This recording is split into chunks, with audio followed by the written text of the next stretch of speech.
RuPaul. He's I actually don't really know who RuPaul is. I know the name. I've seen him for many years. I guess he's a drag queen, but he's a guy, and I don't know, but he's a TV celebrity. And RuPaul has a side project. It's an all-inclusive bookstore. All-inclusive. And RuPaul initially did not even just mean all-inclusive in the way that all the liberals do, which is all the liberal stuff. He said, no, we're going to have everything here. On this website, they sold Mein Kampf, okay? This is a book that virtually nobody in the United States would defend, Adolf Hitler's memoir. He said, we're putting it up there. We want Mein Kampf. That's so controversial. We're going to have all the books here. And we're going to have gender queer. This is the gay porn that the libs are pushing on elementary school students. And we're going to have conservative books. Number of conservative. I don't know if my books were included, though they certainly should have been. I can't even check now because the conservative books have been banned from the shop.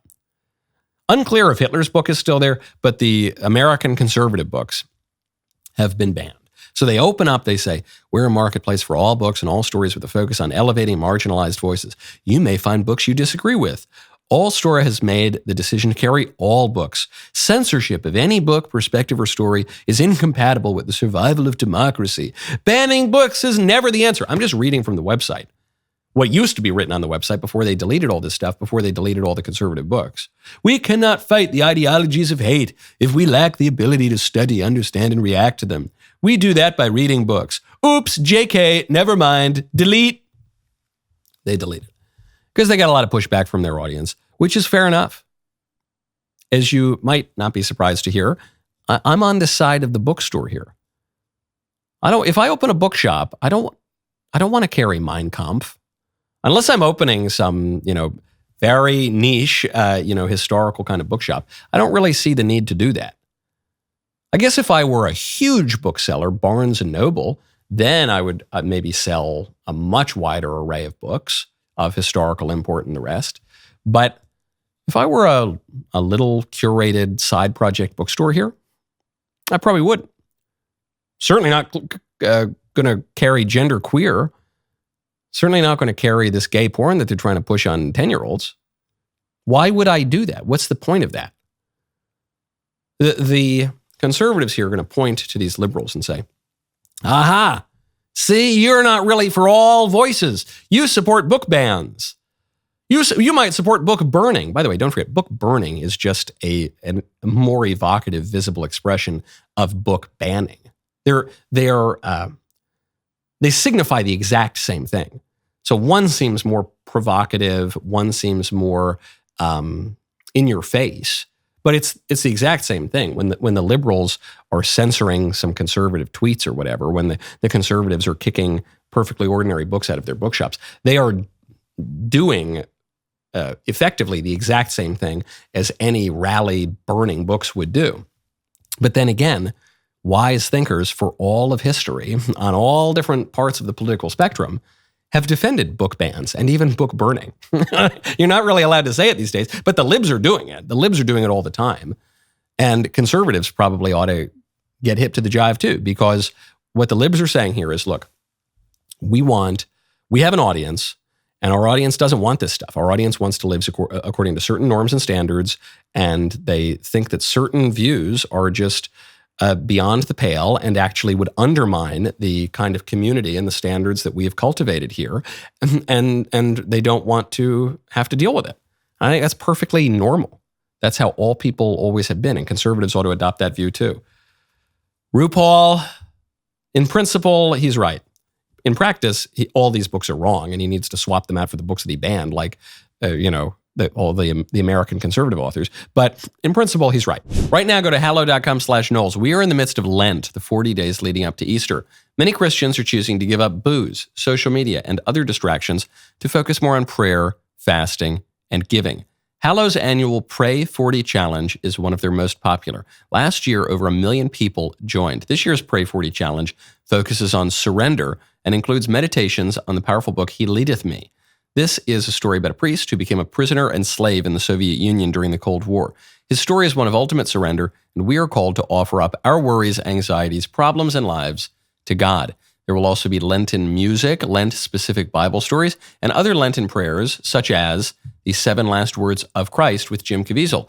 Hallow is truly transformative. It will help you connect with your faith on a deeper level. So what are you waiting for? Join Hallow's Pray 40 Challenge today. Download the Hallow app at hallow.com/Knowles, K-N-O-W-L-E-S. That is hallow.com/Knowles, K-N-O-W-L-E-S, for an exclusive 3-month free trial of all 6,000 and more prayers and meditations. Speaking of weird sex stuff, wouldn't be a show if we didn't get to a little weird sex stuff. Great news out of the Republic of Ireland. Ireland, which had been the Catholic country, hardcore, those fighting Irish, those stubborn Irish, they just wouldn't give up on their culture. In recent years, they've gone a little bit lib. They've started normalizing all sorts of nasty sexual revolution stuff. Well, they just had the opportunity to amend their constitution to enshrine woke family policy, to take away the specific role of women and mothers in Irish society, and to redefine the family to include, a couple of dudes or a couple of chicks or 3 dudes and a billy goat or whatever people say that is now.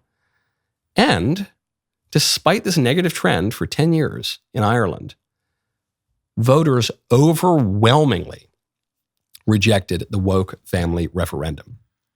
2/3, more than 2/3, voted no to alter the wording in the Constitution to include families which are not based on marriage. A second proposed change on the wording around the role of women in the home was defeated by an even wider margin. 73.9% of voters rejected it. Not only was this a devastating loss for the leftists in Ireland, this is the highest ever no vote percentage in an Irish referendum, completely destroyed with facts and family. Yet another reminder. There are a lot of Irish in America, and the political trends in Ireland are not quite so different as they are from the trends in America. This is a reminder to Republican politicians. The libs who are trying to tinker with the family and who insist that it's all been done, it's all over, because Anthony Kennedy on the Supreme Court decided to write some romantic poetry in the Obergefell decision. The understanding of marriage and family that has existed everywhere for all of human history until 5 minutes ago, that's out the window. It's gone. We can never get it back. It's a loser issue for Republicans. Move on. We need to accept the obliteration of the difference between men and women. We need to accept this fake definition of marriage. We need to be able to buy and sell babies on the open market of the surrogacy industry. We have to. All normal family policy is out the window. Not so. Not so. And not so fast. Because even in Ireland, which was trending the wrong way, they shoot this thing down.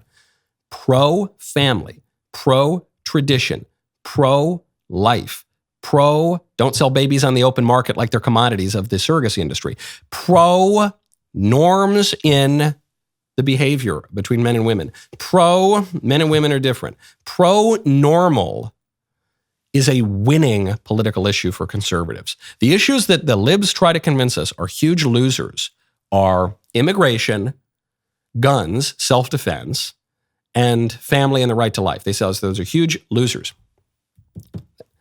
Not what the data show. Why did Trump get elected in 2016? Immigration and that open court seat. And why the open court seat? What are the big issues that the court has decided that have really encouraged conservative voters in recent years?